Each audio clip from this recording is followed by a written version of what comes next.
Angin memutar balik arah sehingga kami terjebak di dalam asap. Semuanya tiarap merunduk mencari oksigen di permukaan. Jadi kondisi saya udah istilahnya lemah. Saya dibawa ke puskesmas. Sosial, Mak. Benar-benar tidak digaji? Benar-benar tidak digaji. Sehari kalau tidak ada kebakaran ya di kebun. Kami nyangkul, nanam apa segala macam. Ya kalau ada kebakaran musim ini setiap hari juga kami turun.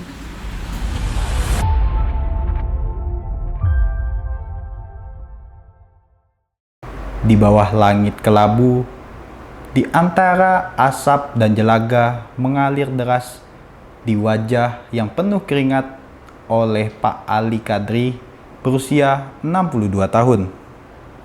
Petugas pemadam kebakaran hutan dan lahan ini nyaris kehilangan kesadaran saat berjibaku memadamkan api yang melahap semak belukar dan gambut. Saat ditemui seusai menjalani perawatan, suaranya masih terdengar. Bagaimana kisah dengan relawan mengalami nasib yang nyaris merenggut nyawa? Simak saksi kata dari Tribun Pontianak. Tiarap.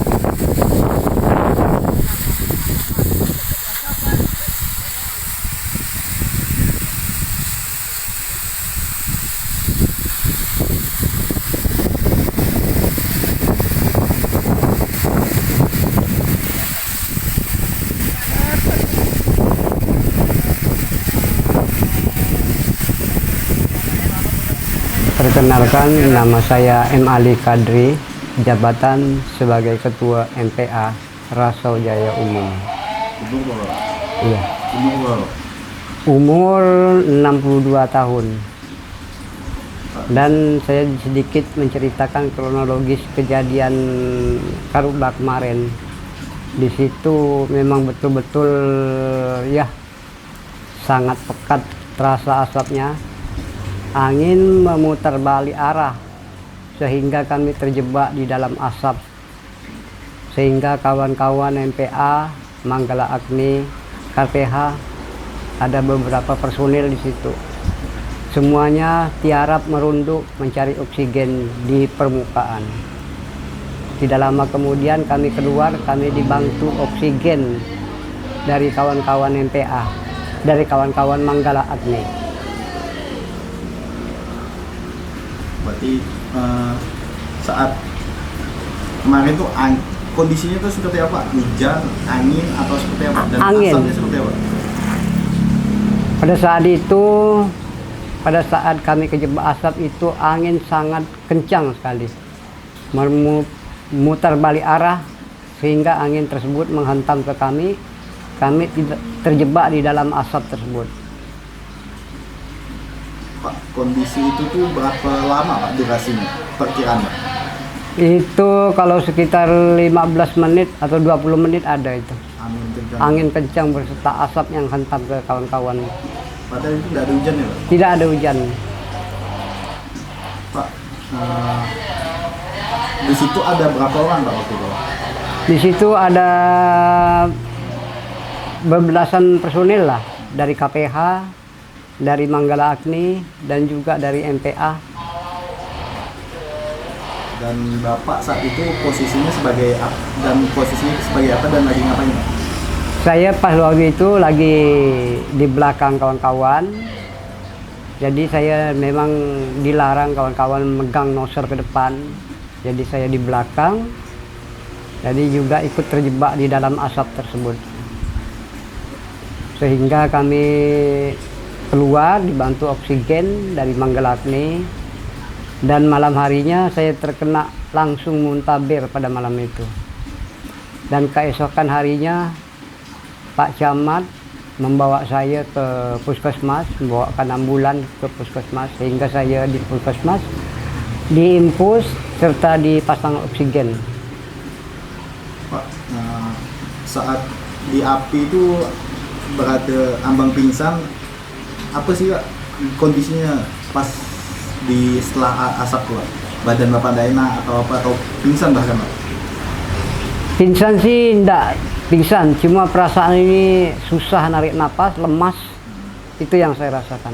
Pandangan gelap itu, Pak. Pandangan paling jarak sekitar 15 meter lah itu.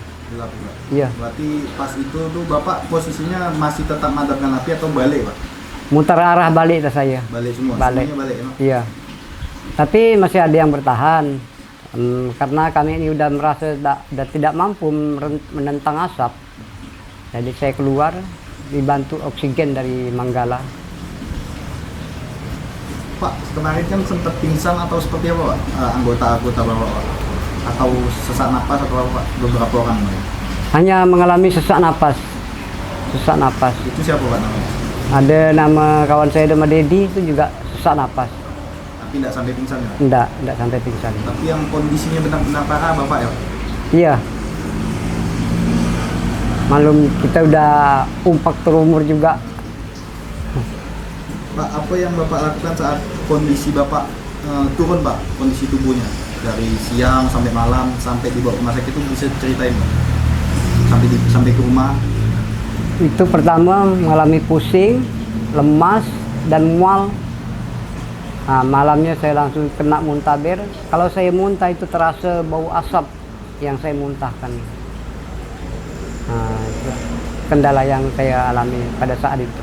Berarti dari lokasi pemadaman sampai ke rumah tuh jalan kaki atau gimana, Pak? Bawa motor langsung istirahat atau seperti apa?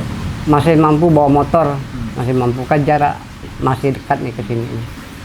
Sampai benar-benar terasa di malam hari, Pak? Nah, di malam hari baru benar-benar terasa, langsung muntah dan muntah bir saya. Sampai rumah tuh jam berapa, Pak?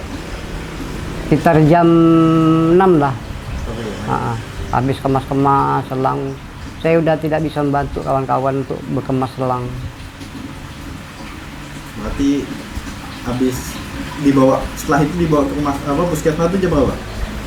Itu sore, udah siang lah, sekitar jam 12. Langsung saya dibawa ke puskesmas dengan Pak Camatnya.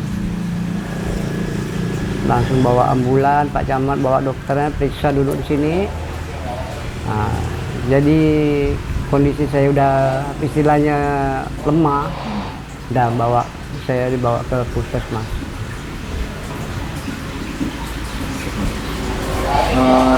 Dari diagnosa dokter atau perawat tuh apa, Pak?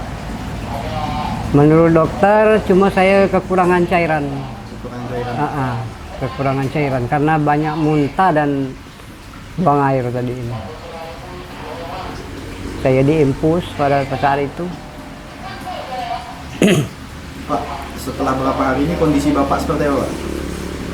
Kalau untuk setelah saya dibawa ke puskesmas, kondisi ini ada 2 hari saya di rumah istirahat, udah agak terasa mendingan. Cuma di dada saya masih terasa sakit, sesak rasanya. Mungkin masih ada pengaruh asap yang saya hirup itu. Boleh jelas balik, Pak? Mungkin cerita Bapak menjadi MPA ini udah sejak kapan dan kenapa memilih menjadi MPA, Pak? Bagaimana ya? Awal mula memang api itu mepet ke samping rumah. Jadi saya pada saat itu belum menjadi anggota MPA. Jadi saya bantu-bantulah. Manggala Agni saya bantuan. Tidak tahu bagaimana hati itu tergerak. Supaya bisa saya nih merasa berterima kasih dibantu. Dan sebaliknya saya juga kepengen membantu. Itulah awal mula hati saya tergerak menjadi MPA. Suaminya apa itu dari tahun berapa dan sampai sekarang tetap madamkan api, Pak? Dengan anggota Bapak itu ada berapa perkiraan? Itulah perkiraan saya mungkin dari tahun 2018 itulah awal mulanya terbentuk MPA, dan anggota saya sekitar 10 orang. Iya. Pak, kondisi terberat dalam memadamkan api selama menjadi MPA ini kapan, Pak? Atau kemarin gitu, Pak? Selain itu ada juga? Masih ada juga yang udah lewat berapa tahun yang lalu. Itu hal yang terberat yang Bapak alami apa, Pak? Saat memadamkan karhutla? Itu hanya menentang asap, melawan asap. Kalau hal lain sih saya rasa nggak ada. Itu menentang asap itu memang angin berlawan arah dengan kita, sehingga kita nih kawan-kawan nih kadang oksigen susah cari oksigen. Jadi ada kawan sebagian merunduk tiarap lah istilahnya kan, untuk mendapatkan oksigen. Pernah saya mengalami di perbatasan Rasojaya 3, Pematang 7 dan Rasojaya Umum. Di situ tergabung dari Manggala Agni, Kapolsek, MPA, pemadam swasta juga. Sampai ada kawan yang melepaskan nozzle saking tidak mampu menentang asap. Kita nih memang betul-betul di berlawanan dengan asap. Tidak ada jalan lain lagi. Nah, itu yang terberat saya ingat. Kemarin juga berat juga. Itu yang pertama di tahun berapa, Pak? Perkiraan? Itu kalau enggak, itulah saya lupa tahun berapa waktu itu tuh. Tahun 2002. 6 apa 2002 berapa gitu, lupa ada saya gitu. Udah lama, ada sekitar 2-3 tahun yang lalu lah itu. Kan sebelumnya Bapak belum punya basic untuk memadamkan api atau gimana, Pak? Maaf. Apakah dulu ada rasa takut untuk memadamkan api? Karena kan api gambut itu kan beda, dia dari bawah tanah ya, Pak? Iya. Apa terlintas Bapak ada rasa takut atau seperti apa, bisa ceritakan? Kalau rasa takut sih enggak ada sedikit pun, enggak ada rasa takut. Jadi kalau api besar itu malah kemungkinan kawan-kawan malah bersemangat setidaknya untuk mematikan api. Berarti tidak ada rasa takut ya, Pak? Enggak, karena kita udah terbiasa menghadapi seperti itu. Pak, apa yang membuat Bapak bertahan di posisi sebagai MPA ini, Pak? Itulah niat hati, pengen menolong lah. Pengen menolong orang yang lagi mendapat musibah. Nah, niat hatinya seperti itulah. Karena kita duduk juga pernah merasa dibantu, pernah merasa ditolong. Pak, apa pesan Bapak terhadap masyarakat yang membakar lahan secara membuka lahan secara dibakar, Pak? Nah, itulah saya berpesan pada seluruh masyarakat, khususnya masyarakat Rasojaya Umum. Saya berpesan janganlah membakar sembarangan pada saat di musim kemarau. Mengakibatkan satu orang yang membakar mengakibatkan 10 orang yang, bahkan lebih dari berpuluh-puluh orang yang yang mengalami musibah. Pak, apa harapan Bapak sebagai MPA ke depannya, Pak? Satu, umur Bapak udah tua, terus kerjanya udah sampai sakit kemarin. Apa sih harapan Bapak ke depannya, Pak, yang Bapak mau?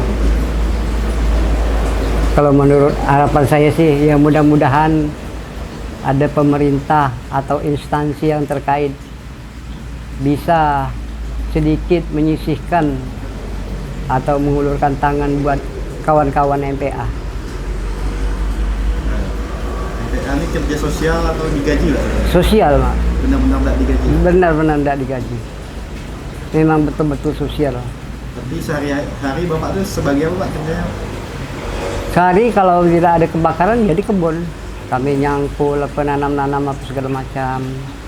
Ya kalau ada kebakaran musim ini setiap hari juga kami turun. Oh, belum selang dah. Dah, enggak usah. Halo. Di tengah kepulan asap panas yang menyengat, Ali Kadri bersama rekan-rekannya belum sepenuhnya pulih.